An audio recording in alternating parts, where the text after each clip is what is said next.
അമ്മയിൽ നിന്ന് ശ്വേതാ മേനോൻ രാജിവെച്ച് ഭരണസമിതി രാജിവെച്ച് ഇറങ്ങി. 17-അംഗ ഭരണസമിതി ഒന്നടങ്കം രാജിവെച്ച് ഇറങ്ങി. അതിനിടയിൽ ആദ്യം ശ്വേതയായിരുന്നു രാജ്യസന്നദ്ധത അറിയിച്ചത്. പക്ഷേ ആ സമയത്ത് അനുനയ നീക്കങ്ങൾ നടന്നെങ്കിലും പക്ഷെ പിന്നീട് അത് ഭരണസമിതി ഒന്നാകെ രാജിവെക്കലിലേക്ക് കാര്യങ്ങൾ പോയി. ഇനിയിപ്പോൾ ഒരു അഡ്ഹോ കമ്മിറ്റി ആയിരിക്കും ഉണ്ടാവുക. അഡ്ഹോ കമ്മിറ്റി അകത്ത് നടക്കുന്നതെന്നാണ് നേരത്തെ വിപിൻ പറഞ്ഞത്. ഒരു പക്ഷമാണ് ഇറങ്ങിപ്പോയത്, മറുപക്ഷം സിദ്ദിഖ്, ഇടവേള ബാബുരാജ് അടക്കമുള്ളവർ ഇപ്പോഴും അതിനുള്ളിൽ തന്നെ തുടരുന്നുണ്ട്. അവരും കൂടി ഇറങ്ങി വന്നപ്പോൾ ഒരു പ്രതികരണം നടത്തിയാലായിരിക്കണം ഒരുപക്ഷെ ആ ശ്വേതാമേനന്റെ ഈ കുറ്റാരോപിതർ കൈകളിലേക്ക് സംഘടന കൊണ്ടുവരാൻ ബാക്ക് ടു കുറ്റാരോപിതർ എന്ന നിലയിലേക്ക് കൊണ്ടുവരാൻ ഉള്ള ഗൂഢനീക്കം അവിടെ ഉണ്ടായി. അതിൻ്റെ അജണ്ട വെച്ചിട്ടുള്ള പെരുമാറ്റമാണ് ഉണ്ടായത്. വന്നപ്പോൾ തന്നെ അവിശ്വാസ പ്രമേയം തന്നെ ഒരു ഗൂഢാലോചനയുടെ ഭാഗമാണ്. ദീർഘനാളായി നിൽക്കുന്ന ഒരു സ്ത്രീ എന്നുള്ള നിലയ്ക്കും ഒക്കെ തന്നെ പുറത്താക്കാനുള്ള ഗൂഢമായ നീക്കങ്ങളുടെ ഭാഗമായാണ് അവിശ്വാസ പ്രമേയം പോലും ഉണ്ടായത്. രജിസ്ട്രേഷൻ ഈ ഭാഗത്താണ്, പക്ഷേ അപ്രഭാഗത്തേക്ക് ആൾക്കാരെ കൊണ്ടുപോയി അവിശ്വാസ പ്രമേയത്തിൽ ഒപ്പിട്ട് ആ നീക്കങ്ങൾ അവിടെ നടത്തി. തന്നെ പുറത്താക്കാനുള്ള നീക്കം, ഒറ്റപ്പെടുത്തി പുകച്ച് പുറത്തിയടിക്കാനുള്ള നീക്കം അവിടെ ഉണ്ടായി എന്ന് തന്നെയാണ് ശ്വേത അതിനുശേഷം ഇറങ്ങി വന്ന് പറഞ്ഞത്. അമ്മയുമായുള്ള ബന്ധം വിച്ഛേദിച്ചു, അതുകൊണ്ടാണ് ഈ കാര്യങ്ങളൊക്കെ പറയാൻ കഴിഞ്ഞത്. തൊട്ടുപിന്നിൽ ലക്ഷ്മിപ്രിയയും ആ കാര്യങ്ങൾ പറയുന്നുണ്ടായിരുന്നു. അപ്പോൾ അങ്ങനെ ഏതെങ്കിലും തരത്തിൽ പ്രശ്നപരിഹാരം ആവുന്നൊരു ജനറൽ ബോഡിയിൽ പ്രശ്നം കൂടുതൽ രൂക്ഷമാവുകയും അമ്മ എന്ന സംഘടനയുടെ അസ്തിത്വത്തെ പറ്റിയുള്ള വലിയ ചർച്ചകളിലേക്ക് കൂടിയാണ് ശ്വേതാ മേനോൻ രാജി ഇപ്പോൾ വഴിവെക്കുന്നത്. വിപിൻ സി വിജയൻ ചേരുന്നു. വിപിൻ, ഒറ്റ വർഷം പോലും പൂർത്തിയാക്കിയില്ല ശ്വേതാ മേനോൻ അധികാരത്തിന് തലപ്പത്തേക്ക് വരുമ്പോൾ അതൊരു ചരിത്രപരമായ തീരുമാനം എന്ന് വിലയിരുത്തപ്പെട്ടതാണ്. ചരിത്രം ഒരു വർഷം പോലും പൂർത്തിയാക്കാതെ ഇത്തരത്തിലുള്ള ഒരുപിടി വിവാദങ്ങളുടെ പേരിൽ പുറത്തേക്ക് പോകുന്നു. അപ്പോൾ ഇപ്പോൾ അകത്തുള്ള ഇടവേള ബാബു, സിദ്ദീഖ്, ബാബുരാജ് അടങ്ങുന്ന ആ പക്ഷത്തിന്റെ നേർക്കായിരുന്നോ ശ്വേതയുടെ നേർക്കുനേർ ആരോപണങ്ങൾ?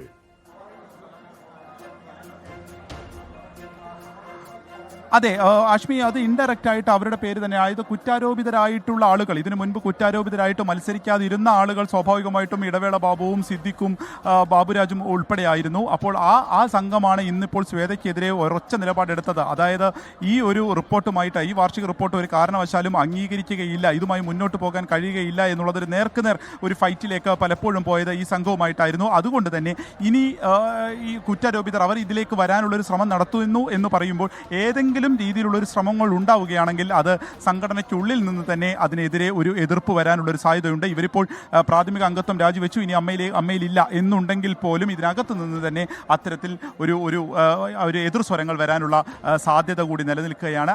ഇതിൻ്റെ ഒരു മുന്നോട്ടുള്ള പോക്കിന് നിരവധിയായിട്ടുള്ള ആളുകൾ ഇത് കൊതിക്കുന്നുണ്ട്. അല്ലെങ്കിൽ ഇപ്പോൾ അമ്മയുടെ കൈനീട്ടം ഉൾപ്പെടെയുള്ളവ ഒരുപാട് ആളുകൾക്ക് തണലാണ്. അതില്ലാതാകരുത്, അതിന് പറ്റുന്ന ഒരു നേതൃത്വമായിരിക്കണം. അങ്ങനെ ഒരു നേതൃത്വം വരുമ്പോൾ അതിനെ ഇല്ലായ്മ ചെയ്യാനുള്ള ഒരു ശ്രമം ഉണ്ടാകരുത് എന്നുള്ളതൊക്കെ ആയിരുന്നു അല്പസമയം മുൻപ് മല്ലിക സുകുമാരനൊക്കെ പറഞ്ഞത്. അപ്പോൾ മുന്നോട്ട് പോകണം, പക്ഷേ അതെങ്ങനെ, ഈ നേതൃത്വം വേണ്ട എന്നുള്ളതായിരുന്നു ഇൻഡയറക്റ്റ് ആയിട്ട് ഓരോ ആളുകളും എടുത്ത തീരുമാനം. അതിന് മുതിർന്ന താരങ്ങൾ ആരും കൃത്യമായിട്ടുള്ള ഒരു മറുപടി പറയുകയോ അല്ലെങ്കിൽ അതിനനുസരിച്ച് അവരുടെ അഭിപ്രായം പറഞ്ഞുകൊണ്ട് രംഗത്തേക്ക് വരികയോ ചെയ്തില്ല എന്നുള്ളതുമാണ്. അവർ മൗനം പാലിക്കുകയും ഉണ്ടായിരുന്ന ആളുകളൊക്കെ തന്നെ അവിശ്വാസമായി അത് രംഗത്തേക്ക് പറയുകയും ചെയ്തു. അങ്ങനെയാണ് ഇപ്പോൾ ശ്വേതാ മേനോൻ ഉൾപ്പെടെയുള്ള 17-അംഗ സമിതി. സാംസ്കാരിക മന്ത്രി പി സി വിശ്വനാഥ്, സിനിമാ മന്ത്രി കൂടിയാണ് അദ്ദേഹം, അതുകൊണ്ട് സംസാരിക്കുന്നത്. പക്ഷേ വിഷയത്തിലുള്ള പ്രതികരണം ഉണ്ടാകുമായിരിക്കാം. താരസംഘടനയിൽ നിന്ന് തുടക്കം മുതൽ തന്നെ വലിയ വിയോജിപ്പ്, വലിയ എതിർപ്പ്, വലിയ തർക്കങ്ങളൊക്കെ ആയിരുന്നു അവിടെ ഉണ്ടായിരുന്നത്. വാർഷിക റിപ്പോർട്ട് അവതരിപ്പിക്കാൻ കഴിഞ്ഞില്ല. നടൻ സിദ്ദിഖ്, ഇടവേള ബാബുരാജ് എന്നിവർ ഈ പറയുന്ന വാർഷിക റിപ്പോർട്ട് പാസ്സാക്കാൻ കഴിയില്ല എന്ന നിലപാട് സ്വീകരിച്ചു. കണക്കുകൾ തെറ്റിയ റിപ്പോർട്ടെന്നാണ്, വരവ് ചെലവ് കണക്കുകളിൽ തെറ്റായ റിപ്പോർട്ട് എന്നുള്ളതായിരുന്നു ഇവരുടെയൊക്കെ ആരോപണം. നേരത്തെ അതിനുശേഷം ഇപ്പോൾ ശ്വേതാ മേനോൻ പറഞ്ഞത് അത് ബാബുരാജിന്റെ ഭരണസമിതിക്ക് തന്നെ പ്രശ്നങ്ങളുണ്ട്, അത് ഈ വരവ് ചെലവ് കണക്കുകളുടെ കാര്യത്തിലാണോ സൂചിപ്പിച്ചിട്ടുള്ളതാണ്. താരസംഘടനയിലെ പ്രശ്നങ്ങൾ അവരുടെ ആഭ്യന്തര കാര്യമാണ്. സർക്കാർ അതിനകത്ത് ഇടപെടാൻ തക്കതായിട്ടൊന്നും നമ്മൾ കാണുന്നില്ല. അവിടെ നടന്ന ചർച്ചകളെ സംബന്ധിച്ചോ അത് ഏത് തലത്തിലുള്ളതാണെന്നൊന്നും നമുക്കറിയില്ല. ഇൻറ്റേർണലായി നടന്ന ഡിസ്കഷൻസ് ആണ്, അതിൻ്റെ അടിസ്ഥാനത്തിൽ ഉണ്ടായിട്ടുള്ള ചില തീരുമാനങ്ങളാണ്. അപ്പോൾ തീർച്ചയായും അത് ആ സംഘടനയ്ക്കുള്ളിൽ തന്നെ ആ പ്രശ്നങ്ങൾ പരിഹരിക്കപ്പെടണം എന്നാണ് നമ്മളെല്ലാം ആഗ്രഹിക്കുന്നത്. പരിഹരിക്കപ്പെട്ട് നന്നായി പോകണം എന്ന് നമ്മൾ ആഗ്രഹിക്കുന്നുണ്ട്. അത്രമാത്രം നമുക്ക് പറയാൻ കഴിയും. അതിനപ്പുറത്തേക്ക് അതൊരു ഇൻറ്റേർണൽ ഇഷ്യൂ തന്നെയാണെന്നാണ് ആദ്യം മുതലേ നമ്മൾ കരുതുന്നത്. അവനകത്ത് തന്നെ ആ പ്രശ്നം പരിഹരിക്കട്ടെ. സർക്കാർ തൽക്കാലം ഇടപെടേണ്ടതായിട്ടൊന്നും നമ്മൾ കാണുന്നില്ല.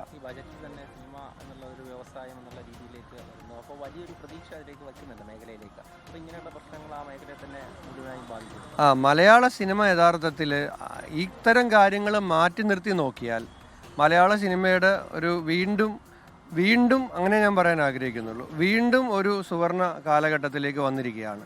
മലയാള സിനിമയ്ക്ക് വലിയ ദേശീയ അന്തർദേശീയ പ്രാധാന്യം കിട്ടുന്നുണ്ട്. പുതിയ സിനിമകൾ, നല്ല സിനിമകൾ, പരീക്ഷണ സിനിമകൾ ഒക്കെ വരുന്നുണ്ട്. അപ്പം മലയാള സിനിമ ഏറ്റവും നന്നായി ശ്രദ്ധിക്കപ്പെട്ടിരിക്കുന്ന സമയത്ത് സംഘടനയുമായി ബന്ധപ്പെട്ട ഇത്തരം ചർച്ചകൾ നിരന്തരമായി ഉണ്ടാകുന്നത് നന്നായി നമ്മൾ കരുതുന്നില്ല. ഗവൺമെൻറ്റും ഇക്കാര്യത്തിൽ മലയാള സിനിമയോടൊപ്പം നിൽക്കുകയാണല്ലോ. നമ്മൾ ഫിലിം സിറ്റി, അന്താരാഷ്ട്ര ചലച്ചിത്രോത്സവത്തിന് സ്ഥിരം വേദി, ഇതിനോടൊപ്പം ഞാൻ ഈ മാധ്യമത്തിൽ കൂടി ഉണ്ടായിരിക്കുന്ന ഒരു ആശയക്കുഴപ്പത്തിന് അന്ത്യം കുറിക്കാൻ ആഗ്രഹിക്കുകയാണ്. ബജറ്റ് പ്രഖ്യാപിച്ചതിന് ശേഷം ഒരുപാട് ഇടങ്ങളിൽ